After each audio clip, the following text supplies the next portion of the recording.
कि हर एक आदमी को, वो चाहे किसी धर्म किसी जात से हो, एक बार बिल्किस बानो की जगह अपने परिवार की किसी भी महिला को रख कर सोचे। आप 30 सेकंड नहीं सोच पाएंगे, आपकी रूह कांप जाएगी। 3 माह की प्रेग्नेंट एक लेडी, उसका बच्चा मार दिया, उसकी बेटी को उसके सामने दीवार में सर पटक पटक के उसका मारा गया। इसकी पूरी जिम्मेदार बीजेपी है। अगर यही चीज़ बीजेपी के किसी नेता के साथ हुई होती, उनके परिवार की कोई लड़की या महिला के साथ घटी होती, तब क्या करते? क्या उसको ऐसे खुला निकालते, आरोपियों को बाहर निकाल देते? बिल्कुल नहीं, बल्कि उसको जेल के अंदर ही अब तक खत्म कर चुके होते।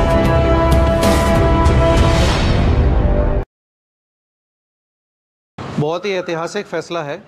जैसा कि हमें उम्मीद थी कि सुप्रीम कोर्ट इस पूरे मामले में संज्ञान लेगा और फैसला जो है वो बिल्किस बानो के हक़ में देगा, ठीक वैसा ही फैसला आया है। और मैं समझता हूँ कि इस पूरे मामले में जो सबसे बड़े गुनहगार हैं, वो गुनहगार हैं भाजपा पार्टी। बीजेपी ने जिस तरह से, मतलब कानून का जिसे कहते हैं, दुरुपयोग किया और एक ऐसे आरोपियों को, वो कोई मामूली ऐसे आरोपी नहीं थे कि हाँ भाई मर्डर कर दिया है या नॉर्मल मर्डर, एक बहुत ही घिनौना कृत्य उन लोगों ने किया था। 3 माह की प्रेग्नेंट एक लेडी, उसका बच्चा मार दिया, उसकी बेटी को उसके सामने दीवार में सर पटक पटक के उसका मारा गया, उसके परिवार के सब लोगों की हत्या कर दी और उसको आपने उसको, उसके आरोपियों को बाहर निकाल दिया। मतलब शर्म की बात है ये बहुत ही, जिसे कहते हैं, घिनौना काम किया है और इसकी पूरी जिम्मेदार बीजेपी है। ख़ास तौर से इसमें गृह मंत्रालय, जो गृह मंत्री अमित शाह के अंदर आता है, उनका पूरा इसमें योगदान है। वह चाहते तो बिल्कुल नहीं निकल सकते थे और ये जो निकाला है सरकार ने, गुजरात सरकार ने, बिना गृह मंत्रालय के आदेश के निकल ही नहीं सकते थे। तो इसका मतलब अमित शाह जी की सरपरस्ती में ये पूरा काम किया गया है। लेकिन बहुत अच्छा हुआ, अब वह सारे जितने भी इनके आरोपी थे वो वापस जेल में जाएंगे और उन्हें आखिरी सांस तक वहीं रहना चाहिए। लेकिन फिर वही कहेंगे कि भाई सरकार जो चला रहे हैं, जो इस समय बैठे हैं सत्ता में, ये तो उनको सोचना चाहिए।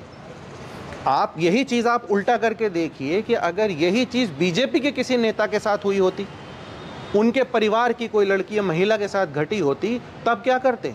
क्या उसको ऐसे खुला निकालते, आरोपियों को बाहर निकाल देते?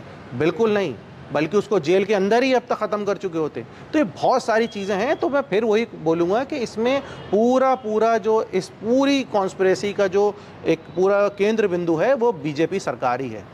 महिलाओं के ऊपर प्रधानमंत्री मोदी जो लाल किले से भाषण देते हैं और महिला सुरक्षा पे बड़ी बड़े वादे, खोखले दावे, ये उसकी पोल खोल रहा है। तो सीधी बात है, बीजेपी पूरी तरह से महिला विरोधी है और ये उस बात को साफ साफ साबित भी करता है।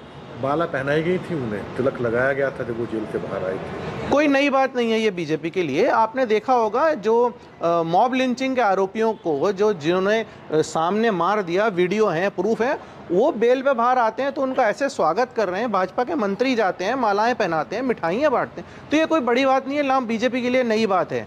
उनका सिर्फ एक ही मकसद है कि किसी भी तरह से पोलराइज किया जाए, कम्युनल किया जाए, लोगों के दिमाग में हिंदू मुस्लिम भरा जाए, लोगों में नफ़रतें भरी जाएं, और कुछ नहीं। तो वो हर वो काम करते हैं जिससे उनको लगे कि हाँ, दूसरे पक्ष के साथ हमने पूरा उसको दबा दिया है, कुचल दिया है और एक पक्ष उसमें खुश हो रहा है, बस।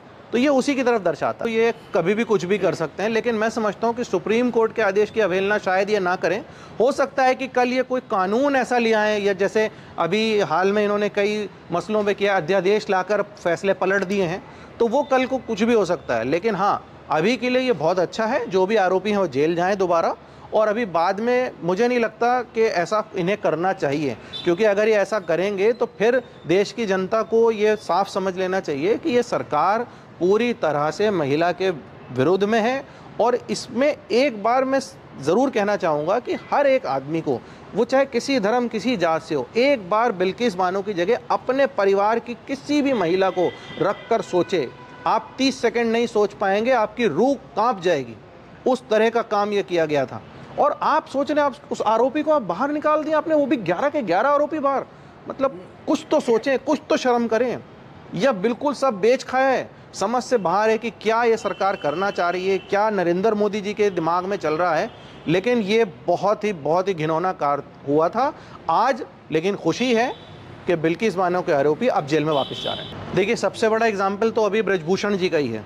अगर आप देखें, ये लोग कहते हैं मेवाराम के हम लोग जो हैं वो पनाह देते, हम लोग कभी पनाह नहीं देते। कांग्रेस पार्टी ने कभी भी किसी गुनहगार को पनाह नहीं दी। आप सबसे बड़ा उदाहरण आज के टाइम पे मेवाराम जी का है, उन्होंने गलत किया, उनको सज़ा मिली, पार्टी ने उन्हें बाहर कर दिया। अब रही बात आपकी बीजेपी, इनके यहाँ तो सम्मान दिया जाता है। आप गोली मारो ठाकुर को देख लो, जो जितना कम्युनल बयान देगा, जो जितना ज़्यादा नफ़रत फैलाएगा, उसको उतनी ही बड़ी उपाधि बीजेपी में दी जाती है। इसीलिए आप देख रहे होंगे अब नए नए इनके जो नेता आ रहे हैं, छोटे छोटे छोटे, वो भी ऐसा जहर उगल रहे हैं, क्योंकि उन्हें पता चल गया है कि इस पार्टी में अगर आपको तरक्की करनी है तो आपको जहर उगलने वाले बयान, लोगों में नफरत फैलाने वाले बयान देने होंगे। तो मैंने वही कहा ना कि ये महिला विरोधी सरकार है, महिलाओं के हित में ये सोच ही नहीं सकते। अगर ये सोचते तो अभी जो देश की इतनी काबिल महिलाएं धरने पर बैठी रहीं, कुश्ती पहलवान जिन्होंने इस देश का नाम रोशन किया, देश को मेडल लाया, नाम दिया, पूरी दुनिया जगत में जिन्होंने पहचान दिलवाई, आपने उनकी नहीं सुनी। सिर्फ आपका एक मंत्री तो था, अरे वो रो रो के चीख चीख के चिल्ला के कहते नहीं हमारे साथ ऐसा हुआ, ये सब काम किया गया। पूरा पूरा यौन शोषण का आरोपी दिल्ली पुलिस ने चार्जशीट में फाइल किया है, माना है, लेकिन अभी तक कोई नामो निशान नहीं, कोई सस्पेंशन नहीं, किसी तरह का कोई भी जो है ये तक भी नहीं करा कि उसको चलो पार्टी से निकाल देते या उसका पद ही ले लेते, कुछ नहीं, पूरा मौजूद है। तभी तो वो भी आरोपी क्या करेंगे, आरोपी भी हंसते खेलते कहेंगे भैया जो उखाड़ना है उखाड़ लो, आप हमारे ऊपर तो हाथ है।